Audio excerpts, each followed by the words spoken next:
오늘도 우리 함께 하신 주님을 찬양합니다. 여러분, 등산을 좋아하십니까? 저에게 좋아하는 게 뭐냐? 굳이 한다면 저는 등산을 좋아합니다. 산을 오르는 걸 좋아하는데 산 위에 정상에 탁 올라서 내려다보면 정말 마음이 상쾌합니다. 그리고 또 산 위에서 아래를 내려다보고 하늘을 보면서 주님과 한 마음을 품는 것 같아서 너무 산에 올라가면 좋습니다. 그런데 높은 산을 올라가다 보면, 여기는 이제 그렇지 않은데 좀 어디 관광지라든지 좀 등산한 산을 올라가다 보면 가끔 산에서 안타까운 분들을 보게 됩니다. 그러니까 목적지는 정상인데요. 그런데 배낭에 짐만 채우느라 산에는 발도 못 붙이는 분들이 있습니다. 그러니까 비싼 장비, 무거운 도시락, 또 캠핑 도구, 뭐 여러 가지 갖가지를 다 챙겼습니다. 정작 산에 오르지는 못하고 정작 그 밑에, 그러니까 비싼 장비, 뭐 여러 가지를 챙기느라고 짐만 지고 땀만 뻘뻘 흘리다가 중간에서 그냥 내려가시는 분들이 있어요. 왜 그럴까요? 이 목적보다 짐이 더 커졌기 때문입니다. 우리 인생도 마찬가지입니다. 다들 참 바쁘게 사시죠.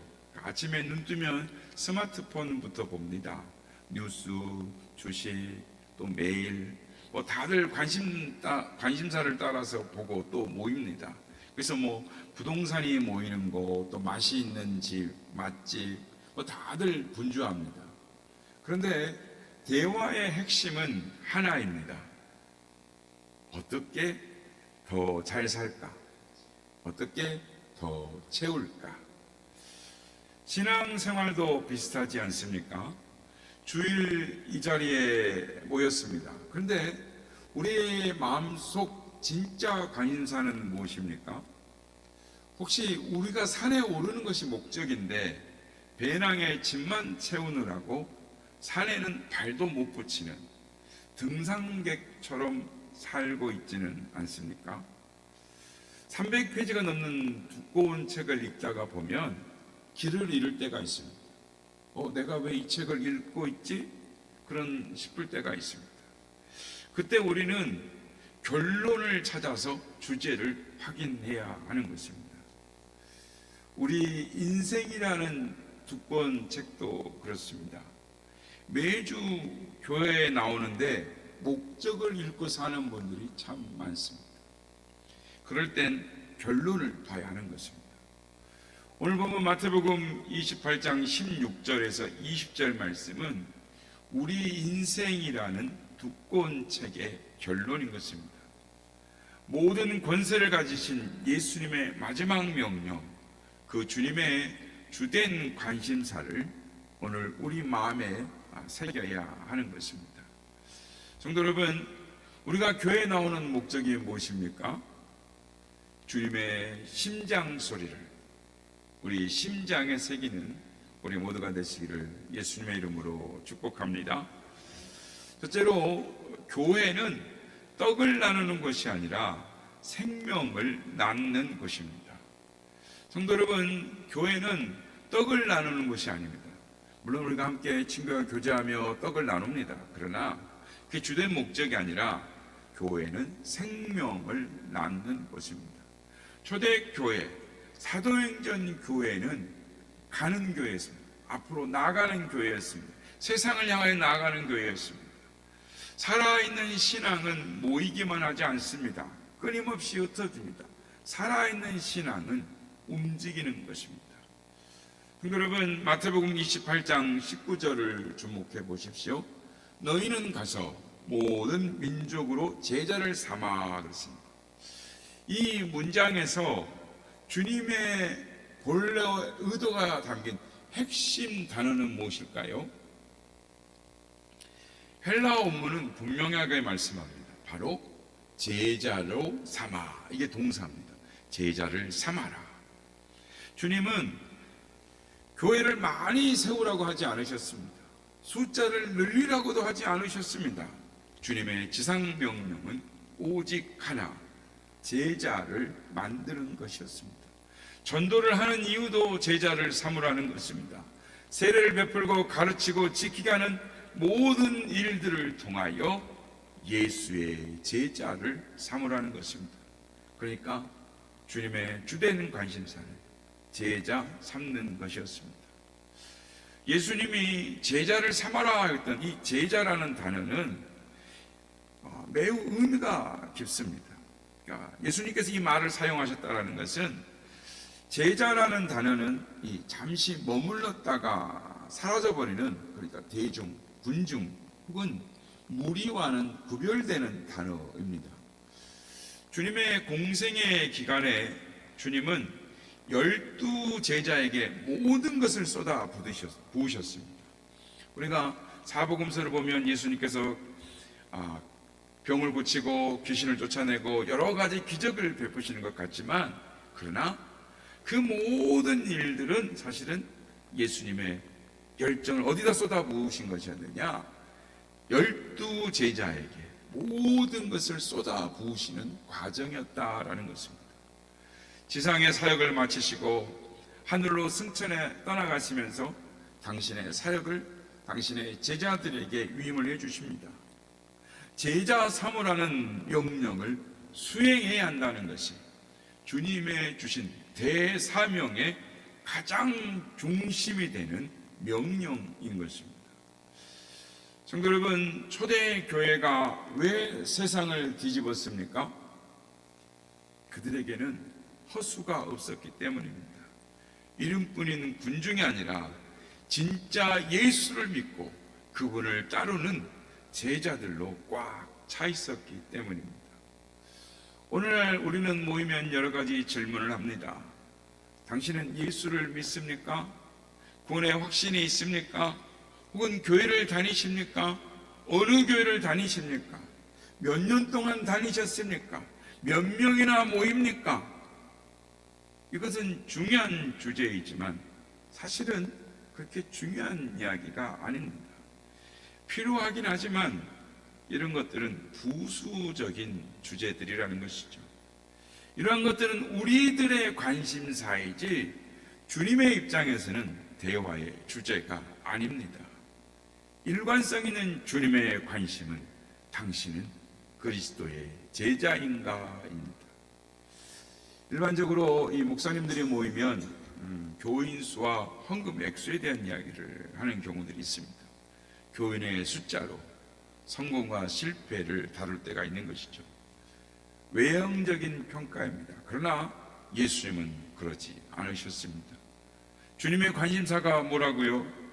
주님의 지상 최대 명령이 무엇인가를 알면 답은 분명해지는 것입니다. 교인수 혹은 등록된 교인수가 아니라 제자가 몇 명인가 물으실 가능성이 많습니다.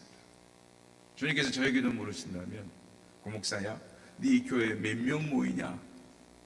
이렇게 물으시는 것이 아니라 너는 너의 교인 중에 몇 명을 나의 제자로 세웠느냐라고 물으실 것입니다. 당신의 교회에 출석 교인이 몇 명인가, 등록 교인이 몇 명인가, 그게 중요한 것이 아니라 예수님의 관심은 그리스도를 따르는 참된 제자가 몇 명인가입니다. 주님은 공생이간의 숫자와 혹은 군중의 수에 감동을 받지 않으셨고 추구하지도 않으셨습니다. 오병이어의 기적을 행한 후에 많은 무리들이 예수님을 따르게 되었습니다. 그 기적을 행한 후에 사람들이 부쩍 많이 따랐어요. 인산인해를 이루었습니다. 로마의 압제하에 유대는 경제적으로 매우 핍절한 시대를 살고 있었습니다. 겨우 먹고 사는데 거기에다가 로마의 세금까지 떼이니 그야말로 그들은 빵을 풍족히 먹을 수 있는 그 메시아를 찾고 있었습니다. 어서 로마를 무너뜨리고 우리를 좀 잘 먹고 잘 살게 해줬으면 좋겠다. 그런데 그분인 것 같습니다. 오늘날도 경제적 메시아를 찾습니다. 경제 문제를 해결할 지도자를 찾는 것이 똑같이 그 시대도 그렇습니다. 그러니까 오병이어의 기적 후에 수많은 사람들이 예수를 쫓기 시작했지만 주님은 그 군중의 허상을 알았습니다. 그들이 예수님을 따라오는 이유는 예수님 당신을 따르는 게 아니고 떡을 찾고 있었다라는 것을 아셨습니다. 예수님은 그들을 따돌리시고 숨으셨습니다. 그들 환호에 그래 이제 내 때가 왔다라고 하지 않으셨습니다. 예수께서 대답하시되 내가 진실로 진실로 너에게 이르노니 너희가 나를 찾는 것은 표적을 본 까닭이 아니오라고 말씀하십니다. 표적을 보여주시고 거기서 주신 메시지를 찾으러 가지 않고 떡을 먹으려고 배부른 까닭에 그 떡을 더 먹여줄 메시아를 찾고 있었다라는 것입니다. 그래서 예수님은 군중과 제자를 엄격히 구분하셨습니다. 어떻게 구분합니까? 청중과 무리는 자기의 목적과 이익을 따라서 예수를 쫓는 사람입니다. 다 그런 건 아닌데 장사를 하려면 교회를 다녀라 라는 말이 있지 않습니까? 무슨 일을 해도 그의 중심에는 자기가 있습니다. 자신의 목적과 자신의 유익을 위하여 예수를 쫓는 사람으로 자신의 생각과 이익에 부합되지 않으면 언제든지 예수를 떠날 수 있는 가능성을 가진 사람들입니다. 그러나 제자는 다른 것이죠. 마태복음 7장 21절에서 23절 말씀입니다. 우리 한번 같이 읽어보겠습니다. 시작. 나더러 주여 주여 하는 자마다 다 천국에 들어갈 것이 아니요 다만 하늘에 계신 내 아버지의 뜻대로 행하는 자라야 들어가리라. 그날에 많은 사람이 나더러 이르되 주여 주여 우리가 주의 이름으로 선지자 노릇하며 주의 이름으로 귀신을 쫓아내며 주의 이름으로 많은 권능을 행하지 아니하였나이까 하리니 그때 내가 그들에게 밝히 말하되 내가 너희를 도무지 알지 못하니 불법을 행하는 자들아 내게서 떠나가라 하리라. 그런데 여러분 예수님이 불법을 행하는 자들아 나를 떠나가라 라고 말씀하셨던 그들이 예수님께 뭐라고 말합니까? 주여 주여 라고 말을 합니다. 주여라는 단어는 아무에게나 쓰이는 단어가 아니었습니다. 그 당시에 절대 지존인 한 사람 로마의 시저에게만 쓸 수 있는 단어였습니다. 그런데 로마의 황제에게 주여라고 하지 않고 예수님을 향하여 주여라고 했다라는 것은 대단한 고백입니다. 그런데 그렇게 고백하고 선지자 노릇을 하고 귀신을 쫓아내는 역사까지 이루었음에도 나는 너를 모른다 하시는 겁니다. 그리스도의 제자의 길은 립서비스로만은 안 되는 것입니다. 내 아버지의 뜻대로 행하는 자라야 하는 것입니다. 교회는 어떤 조직의 이익을 위하여 회원을 관리하는 것이 아닙니다. 엄격히 말하면 교회는 그리스도의 제자를 양성하는 훈련소인 것입니다. 둘째로 제자의 길은 감정적 선택이 아니라 삶의 우선순위를 다시 쓰는 것입니다. 성도 여러분, 마태복음 16장 24절 말씀입니다. 아무든지 나를 따라오거든 자기를 부인하고 자기 십자가를 지고 나를 따를 것이니라. 여기서 따른다라는 말은 단순히 곁에 머무는 것이 아닙니다. 스승의 발자국을 그대로 밟고 지나가는 것, 즉 그 길을 내 몸으로 통과하는 것을 의미합니다. 유리공예를 하는 거장이 있었습니다. 유리공예라는 거장이 제자를 가르칠 때 뜨거운 화염 속에서 유리를 녹여서 이 빛을 담는 그릇을 만드는 일은 고통 그 자체였습니다. 그런데 스승이 제자에게 펄펄 끓는 그 유리 덩어리를 쥐어주면서 말을 합니다.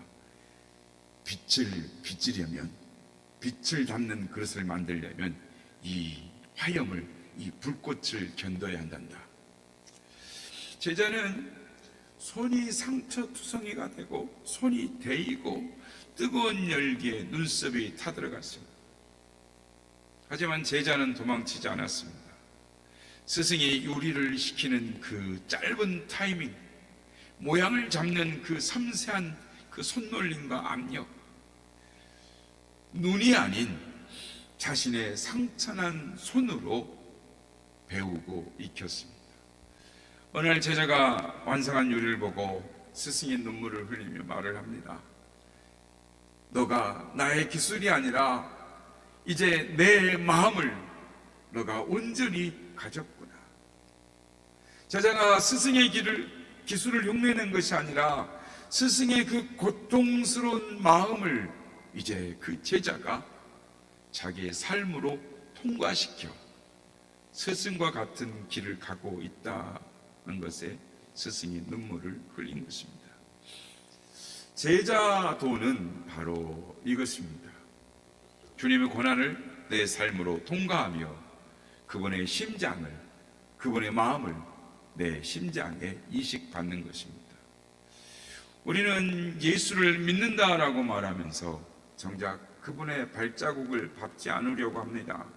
내 발이 더러워질까봐, 내 배낭이 무거워질까봐 주저하는 것입니다.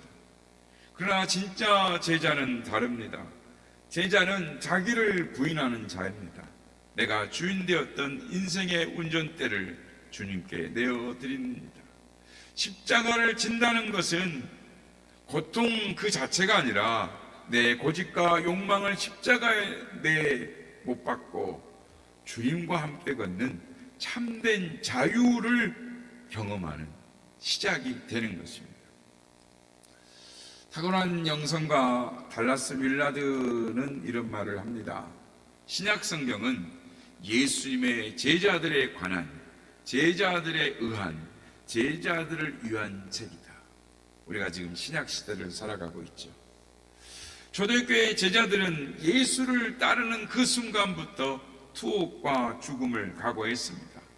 그들은 예수님을 믿는다라고 말을 하지 않고 예수님의 발자국을 밟았습니다. 오늘날 우리에게 예수를 따름이 없는 믿음은 껍데기 신앙일 수 있습니다. 진짜 제자는 십자가의 무게를 압니다. 하지만 그 무게는 우리를 짓누르는 것이 아니라 세상의 헛된 욕망으로부터 우리를 자유하게 하는 생명의 무게인 것입니다. 성도 여러분, 제자는 누구입니까? 제자는 배우는 사람입니다. 주님을 닮아가는 것이 제자도의 본질입니다. 당시 서기관과 바리새인들은 가르치기만 했습니다. 행하지 않았습니다. 그러나 주님은 말씀하신 것을 친히 행하셨습니다. 우리는 그분을 바라보고 그분의 길을 배우는 것입니다. 둘째로 제자는 따르는 사람입니다. 따름이 없는 믿음은 검증되지 않습니다. 십자가를 지는 것은 고통스럽지만 나를 부인하고 그분을 따를 때 비로소 우리는 나라는 감옥에서 벗어나서 참된 하나님의 사람으로 살 수가 있는 것입니다. 성도 여러분, 오늘 여러분의 배낭 속에 든 자기 주장과 세상의 우선순위를 버리시길 바랍니다. 그리고 십자가를 지고 예수님의 발자국을 밟으십시오. 그것이 비록 좁은 길이라도 그 길이 주님과 함께 걷는 유일한 생명의 길인 것입니다. 그래서 회사에서 억울한 일을 당하거나 가정에서 자존심 상하는 일을 생길 때 잠깐 멈춰 서십시오. 1초의 멈춤입니다. 그리고 주님이라면 여기서 어떻게 하셨을까 물어보십시오. 그 한 번의 멈춤, 그 작은 순종이 여러분을 주님의 제자로 완성시켜 갈 것입니다. 마지막으로 진짜 교회는 건물의 크기가 아니라 세상 속에서 뛰는 제자의 심장, 우리말로 하면, 우리 교회 비전으로 하면 세상에 영향력을 미치는 것이죠. 성도 여러분, 살아있는 교회는 세상을 향하여 나아가는 교회입니다. 초대교회를 보십시오. 그들은 모여서 은혜 받고 흩어져 세상을 살려냅니다. 주님의 지상명령은 건물을 크게 짓는 것이 아니라 세상 속에 뛰어들어 복음의 심장을 뛰게 하는 것입니다. 우리를 만나는 사람마다 가슴이 뛰게 하는 것입니다. 아니, 우리가 그리스도의 향기를 드러내며 우리의 심장이 뛰는 것입니다. 초대교회는 소수였지만 그들은 모이기에 힘썼고 흩어지면 복음을 증명했습니다. 그들에게는 허풍도 허세도 없었습니다. 오직 예수를 진짜 믿는 강력한 영향력만 있었습니다. 오늘 우리는 자꾸 묻습니다. 우리 교회 출석인원이 몇 명입니까? 예산은 얼마입니까? 이건 우리의 질문이지 주님의 질문이 아닙니다. 예수님은 군중의 숫자에 민감하지 감동하지 않으셨습니다. 오히려 그들이 떡을 위해 쫓아올 때 그 허상을 보고 피하셨습니다. 예수님은 교인의 숫자가 아니라 그 중에 예수님의 제자가 몇 명인가 물어보시는 것입니다. 여러분, 교회는 떡을 나누는 친목단체가 아니라 예수의 생명을 낳는 영적 훈련소입니다. 우리 교회가 그런 교회가 되기를 소망합니다. 그렇다면 진짜 교회는 어떤 교회입니까? 주님이 말씀하셨던 그 교회. 우리가 그 교회를 이루어가고 있습니까? 그 질문의 답, 오늘 보면 19절 말씀입니다. 너희는 가서 모든 민족으로 제자를 삼아. 이 지상명령에 순종하는 교회가 진짜 교회인 것입니다. 우리가 제자다운 제자가 된다면 어떤 일이 일어나겠습니까? 초대교회를 보십시오. 놀라운 일이 있습니다. 그들이 제자들이었습니다. 7 집사를 세웠지만 그들은 그리스도의 온전한 제자들이었습니다. 그들의 기본이 순교이고 저 순교는 집사였습니다. 예수를 위하여 생명을 던지는 사람들이었습니다. 우리가 지난 주일에 성령 강림 주일을 지냈습니다. 성령이 강하게 임하니까 초대교회가 어떻게 변했습니까? 성령이 강하게 임재하시니까 공동체는 강력해졌고 그들은 핍박을 감수했고 목숨을 내놓았고 자기의 재산을 팔아 가난한 자들에게 내놓았습니다. 초대교회는 놀라운 교회입니다. 복음이 그런 것이고 제자가 되면 그런 것입니다. 진정으로 믿는다면 예수님을 따르는 사람이 되어야 합니다. 따름이 없는 믿음은 검증되지 않는 거짓 믿음일 수가 있습니다. 예수를 따른다는 것은 단순히 주일 교회를 다니는 것이 아닙니다. 초대 교회에 있어서 예수님을 따른다는 것, 지금과 전혀 다른 상황이었습니다. 예수님을 따르는 그 순간부터 감옥에 갈 수 있었고, 예수를 따른다라는 것은 대가를 지불하는 것이었습니다. 대가 지불 없는 제자는 불가능했던 것입니다. 오늘 우리 누가복음 함께 14장 25절 27절 말씀을 읽고 말씀을 마치고자 합니다. 시작. 수많은 무리가 함께 갈새 예수께서 돌이키사 이르시되 물은 내게 오는 자가 자기 부모와 처자와 형제와 자매와 더욱이 자기 목숨까지 미워하지 아니하면 능히 내 제자가 되지 못하고 누구든지 자기 십자가를 지고 나를 따르지 않는 자도 능히 내 제자가 되지 못하리라. 아멘. 그렇습니다. 예수를 따른다는 것은 제자가 되는 것입니다. 오늘날 교회를 대충 다니고 싶어하는 사람들이 많아지고 있습니다. 조용히 다닐 테니 귀찮게 하지 말라며 그저 교회 청중의 한 사람으로 남기를 원합니다. 어쩌면 오늘 나는 제자인가 청중의 한 사람인가 이 질문 앞에 다양한 반응들이 있으리라고 생각을 합니다. 제자의 삶을 산다는 것은 도전이고 불편한 것입니다. 손해를 각오해야 하고 대가를 지불해야 합니다. 그 길은 좁은 길입니다. 그럼에도 불구하고 그리스도를 따르는 제자의 삶을 산다면 놀라운 약속이 하나 있습니다. 오늘 보면 28장 마지막 절, 우리 한번 같이 읽어보겠습니다. 시작. 내가 너에게 분부한 모든 것을 가르쳐 지키게 하라. 볼지어다 내가 세상 끝날까지 너희와 항상 함께 있으리라. 아멘. 세상 끝날까지 너희와 항상 함께 있으리라. 결론을 맺겠습니다. 오늘 우리가 믿는 기독교는 군더더기가 너무 많습니다.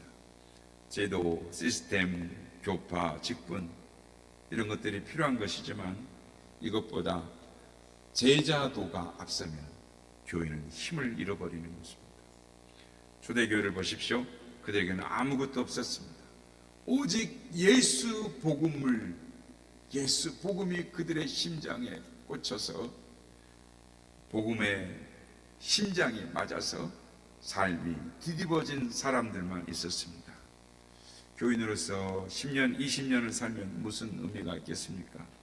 제자로서의 1년을 사는 것이 가장 멋지고 하나님의 아름다운 백성인 줄 믿습니다. 매일 아침 거울을 보면서 스스로에게 물어보시기 바랍니다. 오늘 나는 군중으로 살 것인가? 제자로 살 것인가? 임마누엘 주님께서 세상 끝날까지 여러분과 함께 하십니다. 이 믿음으로 승리하시는 우리 모두가 다 되시기를 예수님의 이름으로 축복합니다.